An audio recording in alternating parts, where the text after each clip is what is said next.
Today, we're really excited to be talking about email. For those on the legacy TopSpot side, this is a new and improved offering for us. And as a content creator, one of my personal favorite mediums to work in, there is a feeling that I chase with good subject lines and open rates. It's something I'm obsessed with. And it sometimes feels like I think it gets confused that sometimes you're sending it out into a void, but then you see that open rate and you're like, yes, that message got directly to that person. So nothing feels better. I'm very excited about this topic. And I know that a lot of our businesses are interested to learn more too. So today we have Craig Smith, who is our Chief Strategy Officer, and he is going to be walking us through this presentation. But a couple of things before we get started, because we have a lot to talk about. We want this to be interactive. We cannot see or hear you, but there is a chat functionality in the Zoom. So please, please, please, any questions you have, put them in the chat, and I will interject throughout the presentation to make sure that Craig or I have time to answer those questions. We want you to walk away with all the information you are looking to gain. So do not hesitate to ask questions or comment, thumbs up. We love compliments. Whatever you want to say, we want to hear. And then after the presentation, there is a quick survey. Again, we want to hear, are you getting what you need out of these webinars? We're grown-ups, we can take it. Let us know, because we want to make these super, super helpful to your digital marketing strategies. We are here to help. So now that we've kind of got that squared away, I'm going to kick it over to Craig to get started. Thank you so much, Steph, and great to be with everyone this afternoon. Thanks for attending today. Looking forward to this topic. We're going to dive deep in email marketing. For both B2B and B2C businesses, a lot of examples, a lot of strategic growth levers that you can embrace in your business. So let's kick it off. About me, I'm the Chief Strategy Officer at OuterBox. I've been in digital for 25 years, founded an agency, and really work with our existing and prospective clients to map out the appropriate work streams for their business based upon their market, their audience, and what they're trying to achieve from a goal standpoint. This is what we'll go through today. We're going to start off at first talking about email marketing trends and data, just looking at a high level at some market statistics that'll help you in understanding where the market is going in the area of email marketing. We'll then move into the topic of building your list, obviously paramount in email marketing. How are you doing it? How should you be doing it? What are different factors and different things you should consider in order to drive a greater velocity of inbound signups to your house list? We'll then move into maximizing automations. And this is where I see a lot of gaps within brands.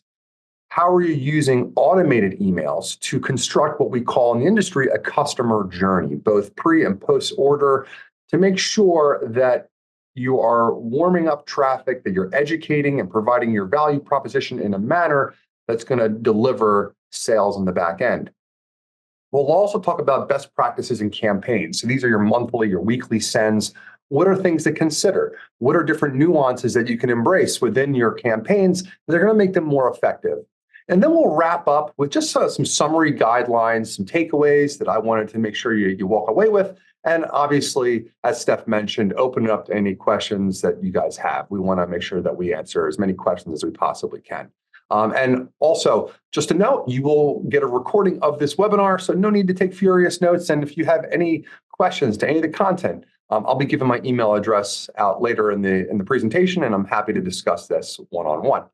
Okay, so let's start with email trends and data, as mentioned. So the first thing I wanted to talk about was usage and growth. I mean, you think about email, it's kind of a channel that some folks would think is somewhat stagnant and somewhat not growing, and that's not the case. If you look at some of the data points regarding email users, they're going to grow to from 4.26 billion in 2022 to 4.73 billion in 2026. So this compound annual growth over the next 4 years is not massive, but the channel is growing. In 2023, an average of 347 billion emails were sent, and that's expected to increase this year to 361 billion. So there's more emails being sent out by brands as more people are embracing the channel. And then also email marketing revenue for those of you who are in the e-commerce category is showing a greater compound annual growth rate. It's expected to reach 18 billion by 2027, up from $7.5 billion back in 2020. And I have a chart that will show you specifically where we're at this stage of the game.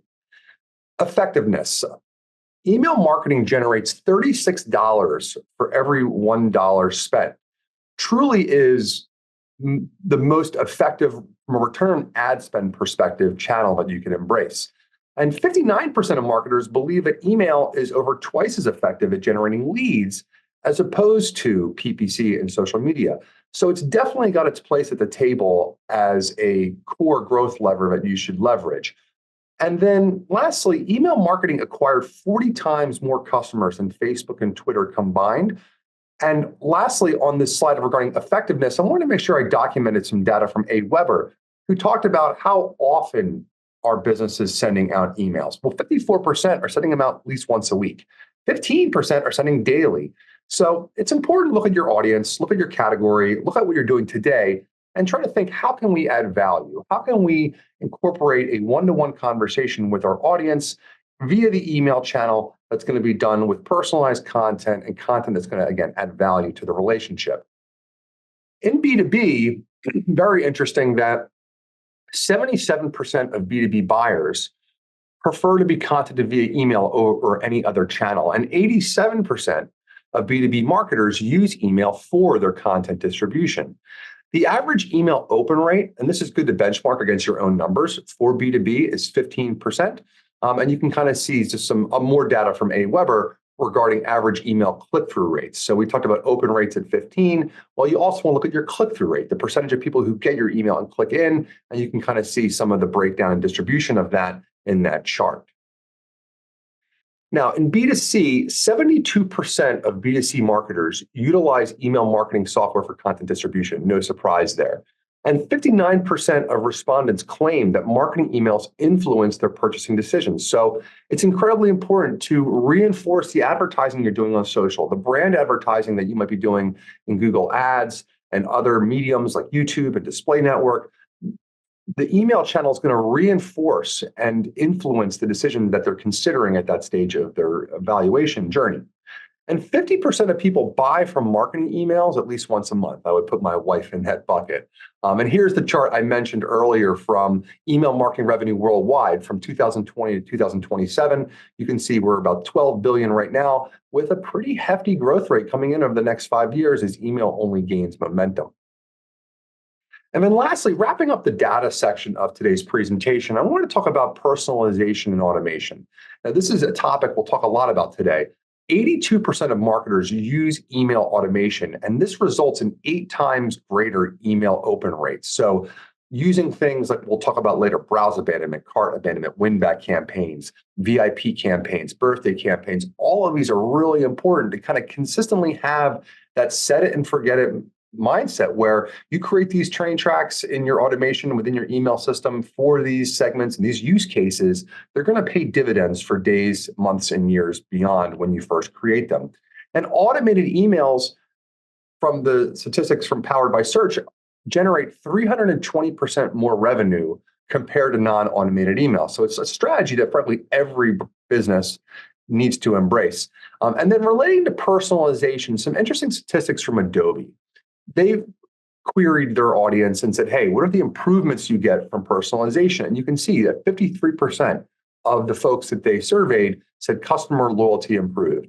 49% said that revenue improved, and 43% said that customer retention improved. Obviously, these are paramount for any marketer and just further reinforces why personalization should be a tool in your toolbox. Real quick, Craig, we have a question. Yes, awesome. Mike Johnson wants to know, all this data, is this cold email data, which I think he means like cold customers, or existing customer data? This is existing house lists. So this would be whatever your house list is. So cold email, and a lot of times people want to like buy email addresses. It's something we don't typically recommend because that can, number one, get you in what I call spam jail. If you have too many folks clicking, and this is spam, I'm not expecting this, that's going to really hurt your deliverability. It's going to put your emails in the promo box in Gmail if you're in B2C, or the spam filter in Outlook if you're in B2B. So we want to make sure that the lists or the emails that we get are organic. So the ones that we were kind of talking about there would be ones that are internal on your house list. right? So it all starts here. You need to get processes in place and the technology in place that's going to enable you to gather more addresses, build your CRM, and give you more folks in your audience that you can market to. It's really starts with the opt-in. It's the first step of the customer journey. Now, you can obviously go the route of what everyone mostly does, which is a newsletter. Okay, newsletters are okay, but there's probably more effective ways for your business to get that permission for your brand to deliver value and gain trust. I always think it comes back to that element of a value exchange. I always think in my mind, like, what's in it for them? What's in it for the visitor, right? And that's what you want to think about to decide what can we give for an email address. I want to give some examples in a little bit of some things in both B2B and B2C that folks embrace, but really that's a good place to start. And this also serves as a perfect avenue for experimentation and targeting messaging. So I'll show examples in a little bit of how you can tweak and test the way you're presenting your opt-in messaging to your audience to drive a greater level of conversion. So talking about value exchange, again, this depends if you're in B2B or B2C, but here's a bunch of things to consider. So if you're in B2C, some great approaches are discounts and offers, no surprise. If someone's new to your site, give them a percentage off their first order. It's very easy to decipher, hey, they've never been here before. We don't see that. We've never seen this user. Render this pop-up. It says, hey, welcome first-time customer. Here's 10% off your first order. That works really well. Also, offering free shipping on landing or on the next purchase is a great way. Hey, free shipping, put your email address in here. And then also access to subscriber-only sales and promotions in terms of deals. It's another way and another approach as a B2C retailer, you can get a greater level of opt-ins. And I'm going to show some examples of that from some large brands in a little bit. In the B2B standpoint, digital content is where to focus, right? Ebooks and white papers. Look at your inventory of blog posts. Look at your inventory of content. What can you create that's going to have value to someone? And these in-depth guides, it's a very easy sell to the user of like, hey, give us your email address and we'll send you our state of SEO of 2024. Let's say it's a guide that maybe OuterBox would create. And you also want to do things like webinars, tutorial videos, demonstrations, expert interviews. All of these are these exclusive type of things that can gather email addresses. Templates and checklists also really valuable. And then the last bucket for value exchange, and this could maybe go to both B2C or B2B, entry into sweepstakes or contests, giveaways. I see a lot of folks use email addresses captured as a way to get into a private Facebook group or a private forum to give access to discussions, access to experts and other customers. Now, this is an example of an overlay. So an overlay is something that drops on a website really based upon a business rule. Is it going to drop right away? Like when you come to the site, does it overlay automatically? Does it go on time release? 10 seconds, 15 seconds, you need to test and see what works best. Sometimes it's by scroll depth, how a user goes down the page. Sometimes it's the second page where this drops. Sometimes it's on exit intent, where you can identify when a user is leaving a site based upon their mouse velocity and where their cursor is going in a browser. We can then trigger this. But really what you want to do with these types of overlays is test. You want to test your call to action, the color, the verbiage, the tone, your design, your incentives, location, the form type, the steps, the time, as I mentioned, as well as other additional information. A lot of folks, when they give their email address, they're more than happy to give their SMS information, i.e. their phone number, as long as the value is there. So many times we'll see a second step after I give my email. Hey, would you also like to get our daily deal and give us your phone number for the daily deal to be sent to your phone? So things to test out as you're thinking through how you want to structure your capture mechanism. You also can target forms. So what you can do is based upon your traffic patterns, you can look for, we can incorporate parameters in URLs. In this example, you can see this example is coming in UTM Facebook with 20% off special. This would then render a overlay that would speak to that specific coupon. So this can take place by clickstream data, by URL parameters, perhaps other aspects where we can tailor these overlays, these opt-ins, these messaging by the URL and other variables that we can capture. It helps you target, and that's only going to help your performance. So here are some examples of some market leaders in both B2B and B2C and what they do. So here's Cabela's, right? Leader in the outdoor space. You can see they used a 5-second release on landing. So I went to the website, I looked around the homepage, took about 5 seconds. And then they rendered this overlay saying, hey, get started on your next adventure. $10 off for new subscribers on orders over $75. And they're asking for the email and the first name. A little bit small, though. I think an interesting thing with Cabela's here will be to test the size of it, especially in a desktop session, and also kind of see how this renders on mobile, since probably the majority of their traffic is coming in through mobile devices. Here's REI, so their competitor in the outdoor space. With them, a little bit different. Theirs was based on exit intent after second page view. So what that means is they didn't drop their overlay right away. They looked at the second page view based upon when someone was showing the intent to leave. That's when they fired this off. And this was Foot Locker. In this example, you can see they just kind of did exclusive offers and news regarding releases. Now they know, and people who are in the sneaker category know that it's all about release dates and people wanting to get shoes as soon as they come out. And that's what they're doing, kind of giving folks that up-to-date news on offers and releases. And they did their modal on their second page on scroll depth. So when I went to the second page and I scrolled down, once I reach a certain level, that's when they fired this off. So this delivery strategy and the mechanism for how you drop a modal is really important, because some are going to work better than others. I've seen some convert at 10% on exit intent and 3% on page one. So it's going to be a learning process to experiment to see what works best. Here are two B2B examples that I think would make sense. One is book a meeting. We see this a lot in B2B. So if someone's coming to your site, you can actually tailor this to a search phrase. Looking for a certain type of fabrication services, talk to a sales rep, book a meeting. They click on this book a meeting. It takes them to a calendar page, which synchronizes with the sales rep's calendar, shows exactly the time frames and dates that are available, and provides a seamless connection to booking a meeting, which obviously is going to be valuable to a B2B business to get a sales rep to ask the questions, right? This is not an impulse purchase, obviously. It's something where you need to create a relationship. And booking a meeting is a strategy that I've seen a lot of folks in B2B embrace. Here's one that I also think, if you have local events, live events, you can see what Snowflake did in their example in B2B. When I scrolled down on page one, they've rendered out what this is called a toaster, saying, hey, come to New York on October 15th for our world tour. This can be anything. This can be a paper.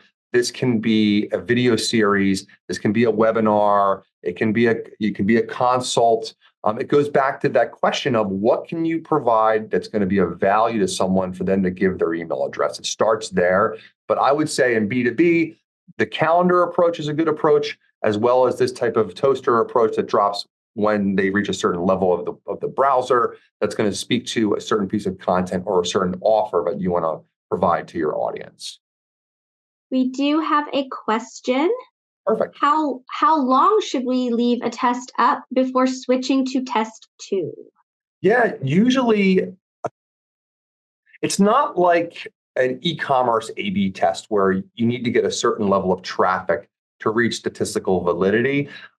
Because it's like a one send, I would say, do a send in an A/B test or do an overlay test for a certain period of time and see how the data shakes out.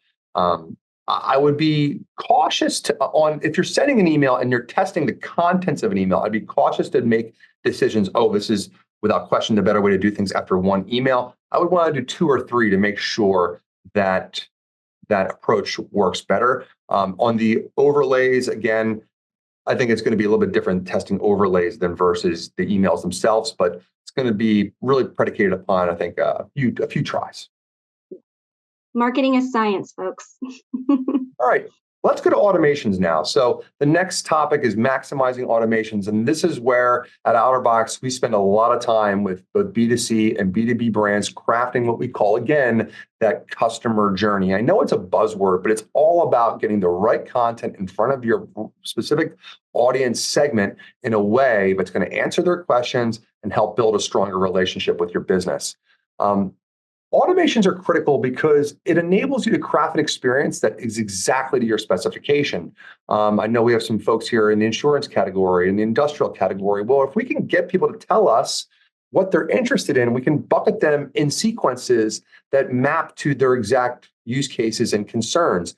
And it's providing that element of personalization, which is really the key ingredient for driving a greater level of content engagement and loyalty. These communications are timely and tailored. So when I come to the site, if we have their email address and I email them 24 hours later, well, inherently we can assume that they're in the market to some degree, or at least they're interested in what we have. So that's making sure that we're not wasting the dollars that we spend on paid search. Yeah, we could use retargeting ads as a way to get them back as well, but this is another strategy to, again, get them back to your site and get them back to your offers. And then maybe most important, once you set an automation up, it works with no human deployment from that point forward. Think of the old infomercial, set it and forget it, right? That's kind of what it is. You set it once and you're going to look at the data, you're going to make tweaks over time. But I've seen automations that are driving hundreds of thousands of dollars each month after being set up one time. This is an example of a basic B2B or B2C e-commerce customer journey. So you can see every business, in my opinion, needs a welcome series. Many businesses can benefit from browse abandonment and cart abandonment campaigns or contact form abandonment. So you have my email address from a previous interaction. I come to the site, I get to the contact page, I go halfway down the form and I get distracted and I don't send in a form. Well, we can then send an email to that person and then speak out to them in any way you like. Also, recommendations are a great approach. If for e-commerce, obviously new customer thank yous, shipping confirms, review requests, cross-sells. I love VIP and loyalty campaigns because the 80-20 rule, 20% of your customers make up 80% of your profits is usually what I see. And the VIP segment, so many e-commerce and businesses, they don't cater to the VIPs and treat them with a white glove and give them benefits. This is a great way to do that. And then lastly, like a win-back campaign. You can look at your data points and say, okay, this person bought a year ago. They haven't bought in the last 12 months. Let's query our system, find all the folks who are in our churn category and try to reach out to them to get them to come back. You also want to use tags. So tags are going to help you in enriching your profile. So each user in your system, your email marketing system, will have a profile. The profile is going to tell you when they came to the site the first time. Are they a customer? Are they a prospect? What did they buy? What did they click on the site? What campaigns did they activate against? Was it branded? Was it non-branded? And then you can ask questions like, are you a man or a woman? Are you interested in contemporary furniture or traditional furniture? And there's ways to do that. And you want to make sure you're tagging by campaigns, by flows, and by, again, these lists and segments. Like you can see some here, engaged versus disengaged, right? And there's all business rules that follow behind the scenes that power these tags. Real quick, we do have a question. Awesome. And it's a CRM integration. So I think this is a great question. How do we think about CRM integration for this type of automation? Yeah. So when I'll use an example of Salesforce. So Salesforce is obviously the most ubiquitous CRM. They have a platform called Marketing Cloud, which is we use many, many times, or we use frequently with some of our larger customers, as it's built in the Salesforce ecosystem. Those two systems need to synchronize. And the reason they do is the sales team is looking at the CRM. And the sales team needs to know when John Jones, a prospect at XYZ Corporation, opened an email 5 times in the last week. Right, that's showing the propensity. It's showing the commercial intent. So there should be an integration that the John Jones record in the email system is updating in the CRM and vice versa. So that if someone makes a phone call into the business and that gets tracked in the CRM, well, best practice would be to have a bilateral data transfer process. That's the email system will also know that. So if you wanted to query the email system and say, hey, show me everybody who's called in, you could be able to query that and then run that specific segment. So a great question, but an integration between your CRM and your email system is pretty important. Also, you can use what larger brands use what's called a customer data platform. When you have multiple channels, a Salesforce, customer service center, direct mail, social ads, paid search ads, catalogs, email and CRM sometimes get difficult to store all the data in. Sometimes the integrations aren't easy to configure. And there's tools out there that can keep that ongoing profile in a way that can also synchronize your marketing. So it's almost like when something happens in A, do something in B. When something happens in B, do something in C. Many large retailers that we work with have this kind of synchronization strategy across print, across call center, across web, across email that lets them construct these journeys in a way that's going to be best suited for their business. Okay, moving on. Let's to the welcome series. So this is a real important strategy that I think every business should embrace. You should have a welcome series. I mentioned earlier, you give something of value, you now got an email. Well, what are you going to do now? So now it's time to intro your business or your brand. You want to, if possible, collect subscriber preferences. And I mentioned that earlier in a B2C context. Hey, are you shopping for contemporary furniture? Are you shopping for traditional furniture? In this case, with this brand in the clothing category, we're asking them use buttons to create properties. So in that welcome email, you give them options to select.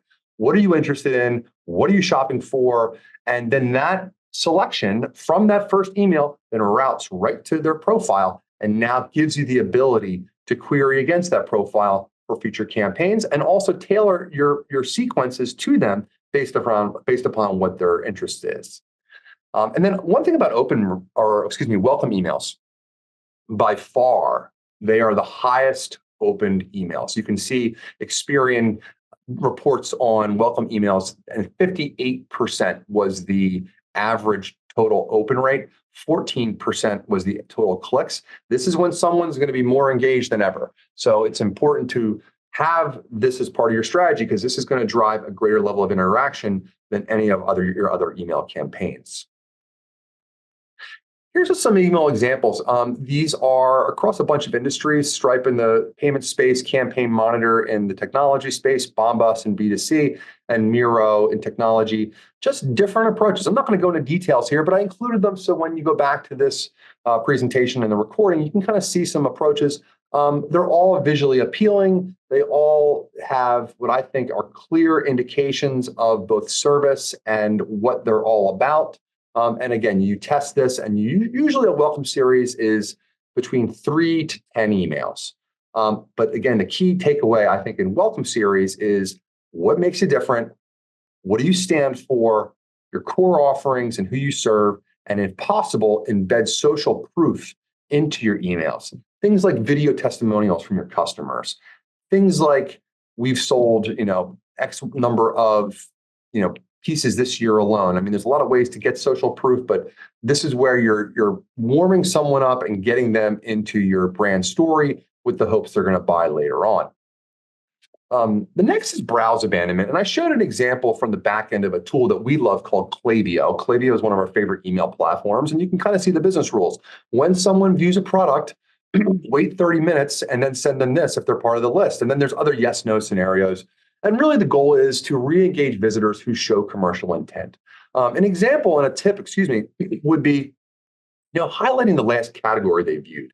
So if I'm on, Foot Locker and I view the Nike Air Jordan 1, yes, show me the Nike Air Jordan 1 when you send the browse abandonment email, but also show me the collection page of additional options to drive conversions. And that can be relevant for both a B2B or a B2C environment.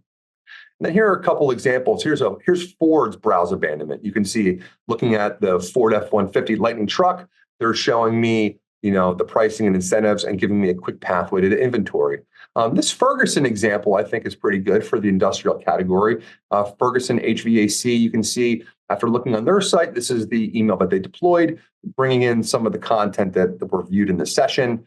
And then over here, Brondell, in this case, a pure one-to-one browse abandonment. They're actually taking a code or a click-based discount to give someone a significant discount off what they viewed. Next is thank you email. So you want to ensure that post-purchase or action experience after a contact form is unique and personalized. You want to make sure you're expressing gratitude and reinforcing your benefits, and maybe most important, encouraging that next step and call to action. And here's a couple. Salesforce, here's their thank you email. Whisk for Business, there's their thank you email. And then another one over here with the video embedded that's kind of talking to the user. So you're going to have thank you emails in a variety of different areas in your business, based upon purchase, based upon length of time. If someone's been a customer for you for a year, for 5 years. And again, the tool will use just the counting of days to trigger these at intervals that meet your expectations and what you're trying to create from your standpoint of experience. VIP, again, this is another area that I think is really important. In this use case that I'm showing here, someone starts checkout and their customer type is VIP. You can see we're giving them a free shipping email. We're extending savings and preferred treatment to loyal customers as this develops an emotional bond. So think about your customer base and what you can do from a VIP perspective to give them again, a white glove differentiated experience, because chances are they're driving a greater degree of your profits than everybody else. Here's some examples that were in the B2C space for VIP. You can see that this Bubble Bar gives a 12-hour only VIP access with a 35% off code. J. Crew did a 40% off code for their VIP members. And you can see in this case, Native, when their user reached a certain status, they're now saying, hey, you're getting perks, you're getting more points on your dollar spent, and see what you've earned, which is also early access to sales. We do have a question on this with the VIP loyalty. We're looking for another B2B example pertaining to this. A B2B example. So I don't have it on hand. A B2B example would be if someone's bought from, let's say, your MSC Direct. MSC Direct sells industrial products. If in my system, you see that my purchase was my fifth in the last 12 months that got me over $1,000 in spend, the system can see, okay, this user's gone over $1,000 in spend, send them a thank you email with some type of benefit. So e-commerce and lead gen, again, it's a little bit of a different nut to crack with VIPs. E-commerce is obviously easier because you have a numeric value point where you can assess in your system and then have it triggered. With a lead gen business, it's going to take a little bit of massaging and thinking outside the box of how can you get your VIP customers tagged. I mean, the key is tagging them in your system, and you got to get a mechanism to do that. If it's not dollar value on a certain interval of time, like 12 months, $1,000 for MSD Direct, it's got to be a different type of parameter. So I would start there. Like, what type of parameter can you measure in a B2B environment? How do you get it into your email system to then give you this capability? So thinking like value adds, services, like repairs, updates, upgrades, that kind of route might be an option for them. Correct. Yeah. Great. Thank you. Another question also just came in. Do we have another one? We do. Is it better to target the user or the business with incentives? For example, gifts versus discounts? Great question. I would be remiss to say I know which one works better, because you don't, right? I don't. For every business is different. I think experimentation would be the avenue you would want to take. You would want to test different approaches to see which one has a higher level of conversion and back-end ordering. All right, so this next one is cart and contact forms. You can see here, if someone gets to your contact form and you know their email address, well, we can send them an email and say, hey, please come back, or whatever the message is going to be. Maybe here's a piece of content, maybe it's a video, maybe it's just a sales rep. And e-commerce, in this example, you can see someone made it to the cart and then they didn't buy. Well, we can then send them an email with what they had in their cart a couple of days later, 24 hours. A tip here is many times I see brands look at the cart value. Okay, is it $30 in the cart? Is it $500 in the cart? And based upon that, they kind of bucket a user as a low cart value or high cart value, and that can dictate what you include in your cart. In this example, with a low cart total, you could show bargain items, like in this example from the back end of this email system. And then here's a couple examples from the different companies. Here's Hulu saying, hey, you didn't buy, try 1 month free. Don't leave all this behind. Here's LegalZoom, take the first step, complete now. LegalZoom takes a different approach, right? They're taking a more business type of no imagery in there. It's all just text and button. And then lastly, LendingTree. You can see that if I abandon my application in LendingTree, they send me this. And a tip to put into this presentation is always put your email address as the first step in any form or e-commerce checkout process, because chances are that field's going to be filled out. The other fields likely will have leakage as you go down the funnel, but the email address, the first field, is going to be filled out. And that gives you the capability to then send these types of emails at a high degree. And here's e-commerce one. So those were B2B. Here's e-commerce. Here's Lego's approach. Hey, like what you saw, you can see they're embedding the product into the email. They're bringing in a support pathway, delivery and returns question, a replacement. So they're using other types of utility links to give value to their customers. Here's ASICS.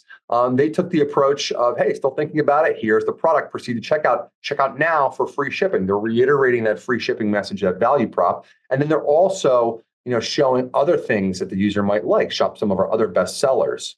And then there's Chewy. Chewy takes a similar approach, showing the product, giving a pathway to the cart, reiterating the shipping, giving the phone number, and also hitting upon the auto ship capability as well, value props below the fold. Okay, also, SMS is another big avenue that a lot of businesses and brands are embracing. An interesting statistic when I was crafting this presentation that I came across was that 1 in 3 subscribers actually prefer SMS. So that's really important to understand.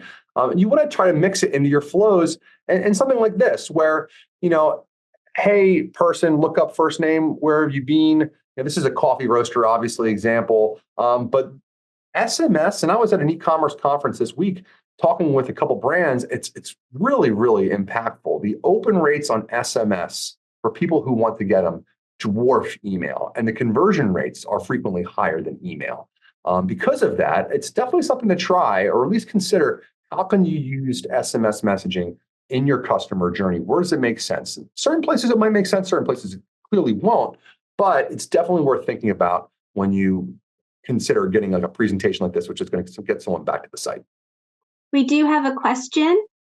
Are you able to send an email if someone viewed pages but did not send an RFQ before leaving the page? This particular customer does not use e-commerce, but they need to send an RFQ. The customer needs to send the RFQ to this company. Yeah. So there is tools out there that enable you to do panel opt-in email address extraction, which is like, hey, we don't have their email address in our house list. They come to the site, we still can email them. I don't recommend that because it's somewhat, well, number one, it's against canned spam laws, right? Someone hasn't given you the kind of okay to email them. The best approach is to get the address early on in the first session based upon a value add. Once you get that initial address, now it's in your system, that opens up all of the automation capabilities. So it's very difficult to send an automated email to an anonymous person.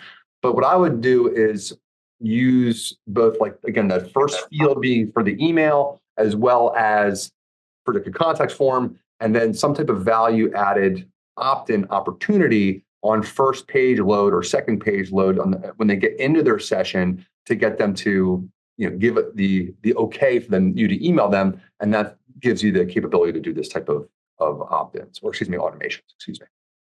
Perfect. All right, this next one is back in stock. So back in stock email is pretty self-explanatory again, but here's just some of the workflow, and it's all based upon business rules. And then here are just some examples of back in stock campaigns. Again, this is going to be relevant for some of you guys. It's not going to be relevant for others, but here are just some examples of back in stock campaigns. Okay, now let's talk about campaigns. So that was automations. Now campaigns are the ad hoc sense. Most brands I talk to, it's weekly, some monthly. Again, as I said earlier, some are daily. It really depends on what do you have of value. Are you writing content frequently and updating your blog? If so, send it via emails. Do you have promotions that change weekly? Send it via an email. You need to make sure you're consistent with this. Some best practices in your campaign design. Number one, ensure it's responsive. Too often I see campaigns that I open it up on my Google Pixel and it doesn't work, right? It's small text. You need to make sure it's mobile friendly across all device types, because chances are they're going to be opening it on a mobile device in both B2B and B2C environments. You want to have clear and actionable calls to action. So you want to guide to the next step with minimal friction. That's why many times I don't recommend to have 5, 6, 7 buttons and paths you can take. keep your calls to action pretty tight and keep your theme of your email pretty tight. It's going to improve your conversion rate for that specific email. And that's kind of the next bullet, the simple layout, the one main message and offer.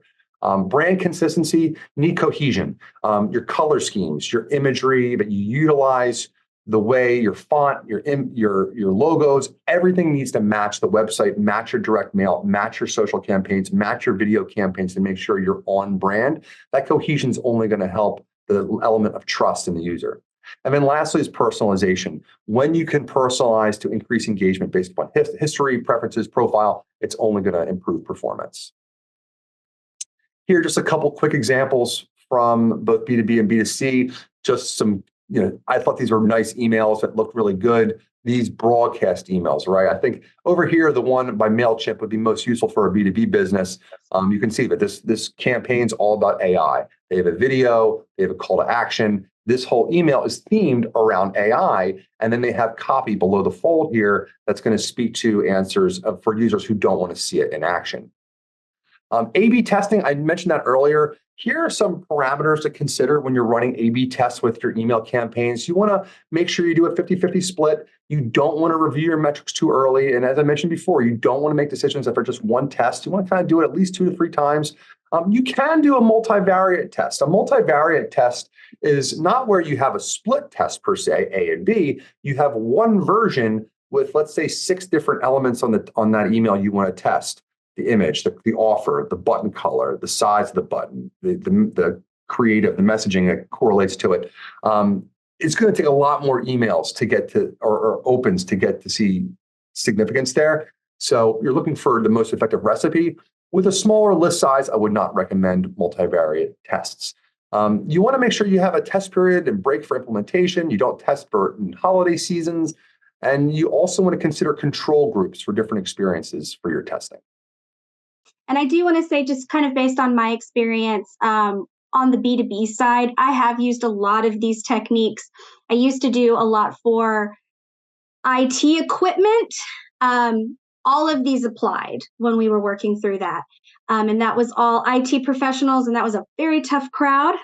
And I think when you're on the B2B side, you know your customer so well that you are able to kind of tweak these strategies to fit the people that you know. You can use these for trade shows. This is great for trade show follow-up, things like that. So it's about kind of talking to your team and looking at the options and looking at these approaches and just kind of finagling them to work for your audience. It is a personalized approach. So this is kind of a wide view. And the more you kind of get to know about it and the more you talk to us, the more we can kind of whittle it down and get it just right for your audience. And we do have one additional question. Our open and click-through rates have increased dramatically, and our email vendor is saying it's due to malware tools that reach out and trigger opens and clicks. The bane of everyone's existence. It means that we can't rely on these rates 100% anymore. Is this being felt by other marketers? Yeah, that's interesting. Usually I don't see bots and that type of non-valid traffic or non-valid interactions happening in email. Usually it's on websites. But that's really interesting. That's something that I frankly would need to talk to our email director about and get further intel. And then I just want to preface, if anybody on the webinar is interested in having a session to talk about their business, talk about their value props, talk about their infrastructure from a technology standpoint with myself, I'd be happy to strategize with you on how you can leverage email to drive value to your audience. For the sake of time, we got 10 minutes, so I'm going to keep the pace. Yep. Send times, another area to optimize. You can do this in your platform. You got to test different send times, 8 p.m., 8 a.m. And a little tip here that I found over the years, brands and B2B companies typically send on intervals, 8 a.m., 9 p.m., or 9 a.m., et cetera. Try doing it like 9:15, 9:17. At times where the email service providers aren't as inundated, you might see improvement into your metrics. You also want to construct engagement segments. So looking at people who've engaged in the last 60 days, the last 90 days, and then those folks, the high engaged folks get all the emails.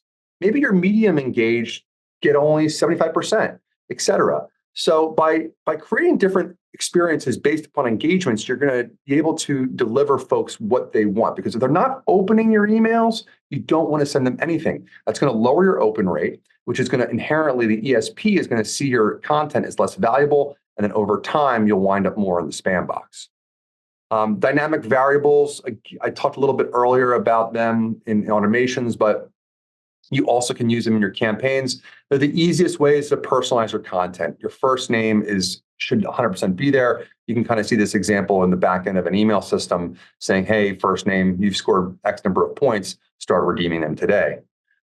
Enriching campaigns. So your audience is going to fall in certain segments. So different approaches, it could be from a loyalty standpoint, targeting customers with available vouchers to boost sales with a use your voucher campaign.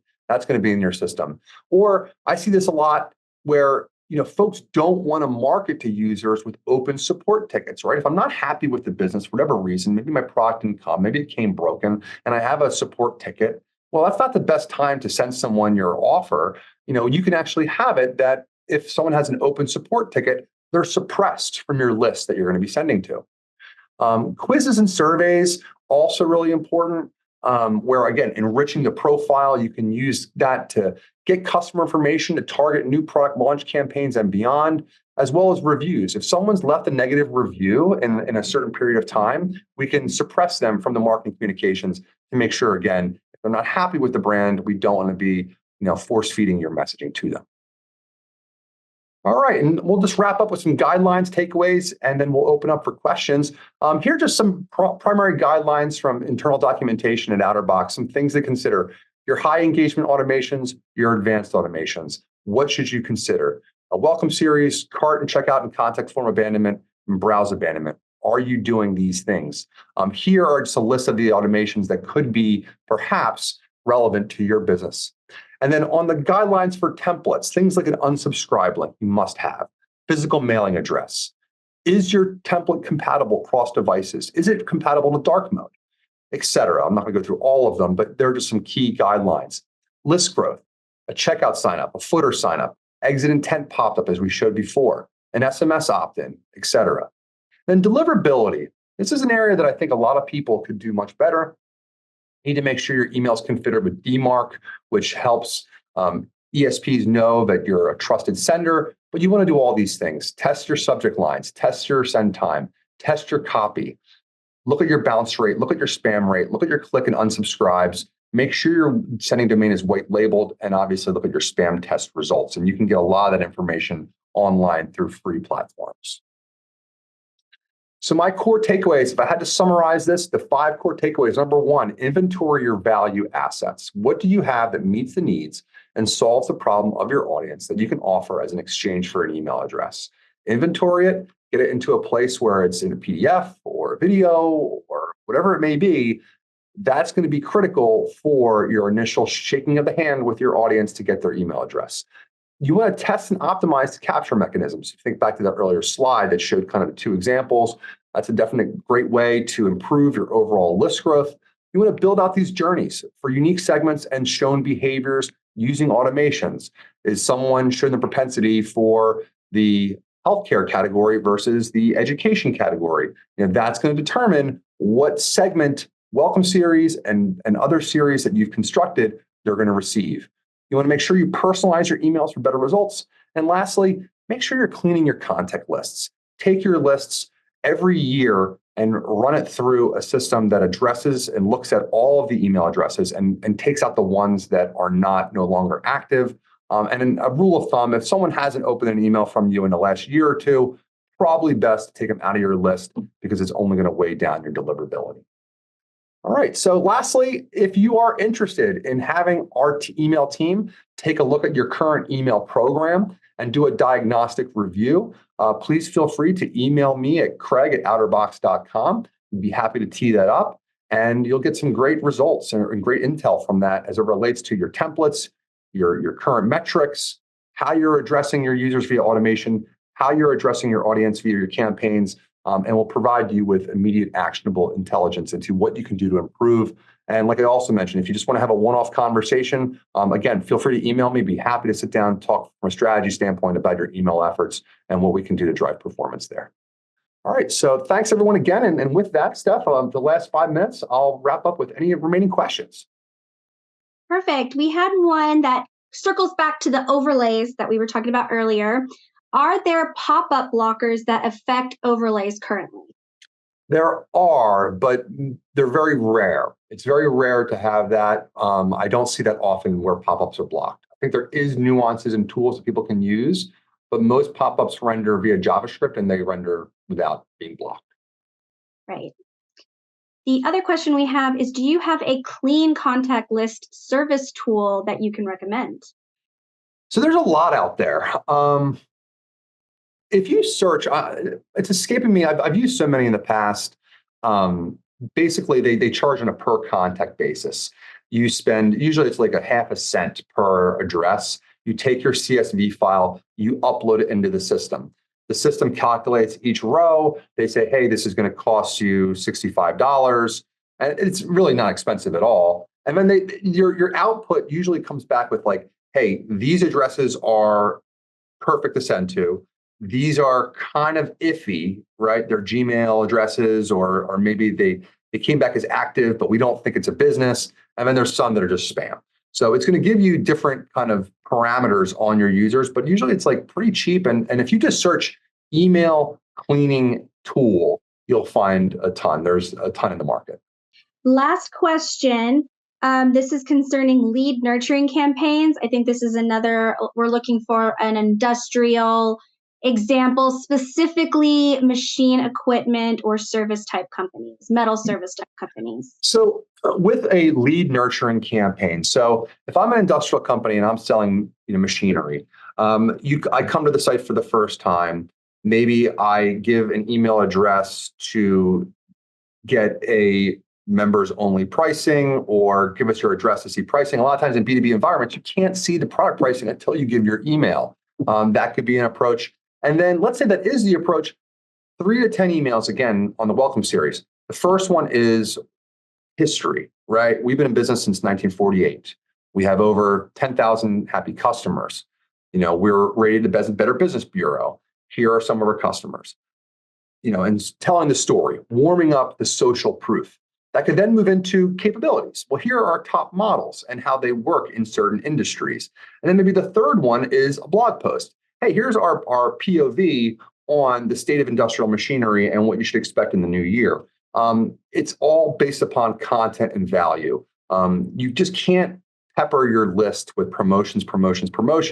It has to be educational, insight, and just to kind of speak to their problems so they look at you guys as a solution versus just promoting your products. And then that way, even if maybe they're not ready to buy right now, if your emails are in their inbox and you've hit them 3 to 10 times in the last 3 months, whatever that time frame may be, when the timing is right, they'll go to their inbox, search machinery, hopefully find your email, and then incorporate a relationship with your sales team. Okay, great. One more question. If I purchase an opt-in email address list, then run it through a clean contact list service, is that acceptable? No. So if you purchase a list and even run it through a cleaner, yeah, that list will be cleaner and you'll get a lot of bloat out of it. But inherently, you're still breaking the Can Spam Act because you haven't gotten permission. So I'm just always really careful to not recommend buying email lists. I've just seen it too many times blow up in brands' faces. If you send out 3, 5, 6 sends where you're getting a 5% spam, well, your email domain is going to get hit, and then you're going to have to gut it out of your email system, create a new domain, create all new configurations. It's just a hassle and headache. I would think like there's got to be a better way to maybe get people to just quote unquote opt in to reduce that spam, because people are very likely to hit that this is spam just to clean up their inbox, especially in Google interfaces and Outlook. The same person is asking if you purchase an opt-in email address list. Yeah, most opt-ins happen organically on your own site. So I don't know how you could purchase an opt-in list. Maybe, like I mentioned before, there is services out there that have these quote unquote panels where people like opt into like a whatever it may be, and then they get put on a panel based upon the terms and conditions of that initial interaction. Inherently, that might be legal. I just don't think it's good for your brand. I would recommend against it. And she says thank you. Okay, I think we got it. Awesome. Well, thanks everybody for the time today. I hope you got a couple tidbits here. And again, please take us up on the offer if you're interested in email. And Steph, I'll pass it to you to wrap up. Okay, great. Well, thank you guys so much for attending today. There is a survey at the end. When you log out, please fill it out. We want to hear everything that we can do for you guys. You can also email me at sthompson@outerbox.com if you have any additional questions as well. But definitely take up Craig's offer and get some one-on-one time and hash it out and get some solutions for sure. Thank you guys again for attending, and we'll see you guys at the next one, hopefully. Bye, everyone.